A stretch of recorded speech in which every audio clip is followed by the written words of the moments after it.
Isang awareness lang po ito, okay?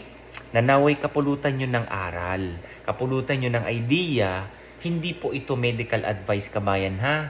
Kumbaga ito ay pure information lang na pwedeng pagbasehan nyo base sa inyong nararamdaman. Ito kabayan, napakagandang awareness po na ibibigay ko sa inyo. May dalawang pasyente kasi, hindi lang po ito ihi ha, kasama po ng dugo. Itong pasyente nito kabayan, kung kagaya ng mga nararamdaman nyo dyan, okay, panoorin nyo ito ng maayos. Magkaibang pasyente, parehong nararamdaman, pero magkaiba ang resulta kabayan. Okay? Itong pasyente na ito, 27 years old. Itong isa, 42 years old. Ang nararamdaman nitong isa kabayan, kung kayo nakakaramdam ng ganito, yung parang inaano ng karayom sa gabi, mainit ang palad ng paa at saka ng kamay na may kasamang pamamanhid.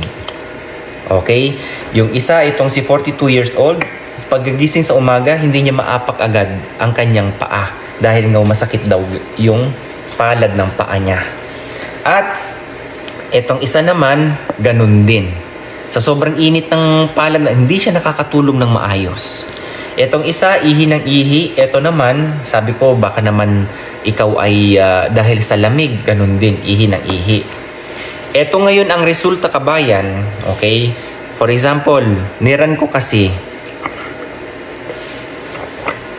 para makita nyo yung pagkakaiba, yung differences ng dalawa. So ito si bata at ito naman si 42 years old.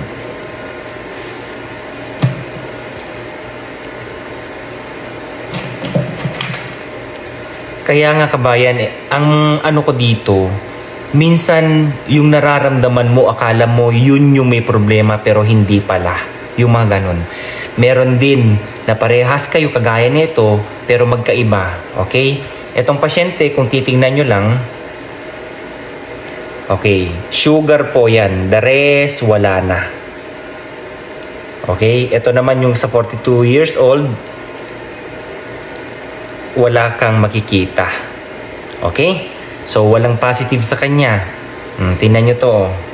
Sobrang tingkad. Ngayon, pagdating naman sa sa tests. So, kabayan, kung nakikita nyo yan, triglyceride. Okay? So, ito yung dugo nung 42 years old.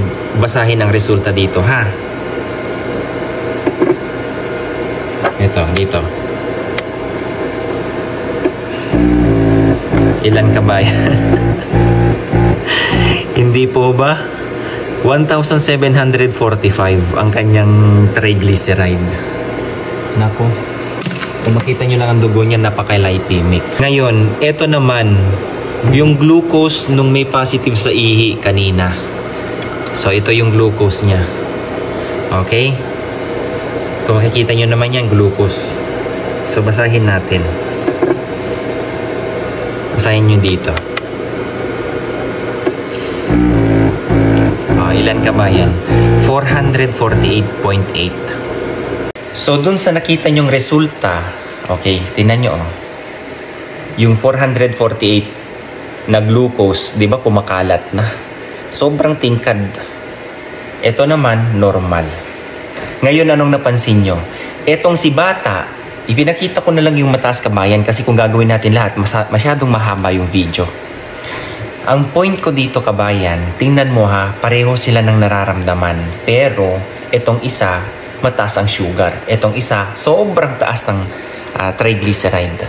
Ang cholesterol pala nito kabayan, umaabot lang ng 292. Ito, hindi ko na niran kasi ang pinakita ko lang sa inyo yung sobrang taas.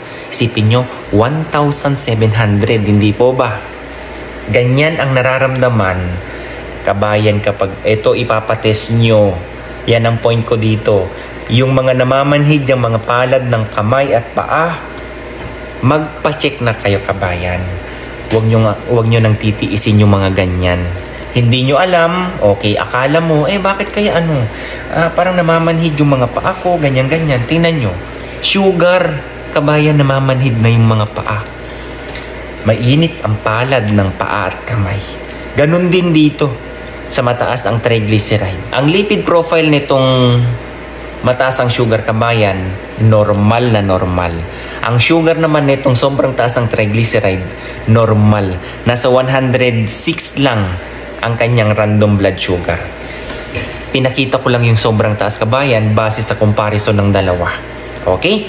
Pareho na ng nararamdaman, pero magkaiba sila ng resulta. So kabayan, awareness is the key po kabayan ha. Ang karamdaman, tayo mismo sa sarili nating katawan yan, napapansin yung mga sintomas na yan. Huwag mong igaya sa iba kung ano yung nararamdaman mo. Pareho tayo, baka ganito, hindi. Baka magkaiba kayo kabayan. Okay? Yan ang punto ko dito. Okay? So alagaan ng kalusugan kabayan ha. Hindi mo alam na baka yung sugar mo mataas o kung iba. Isang awareness lang po ito. Okay? Nanaway kapulutan nyo ng aral. Kapulutan nyo ng idea. Hindi po ito medical advice kabayan ha.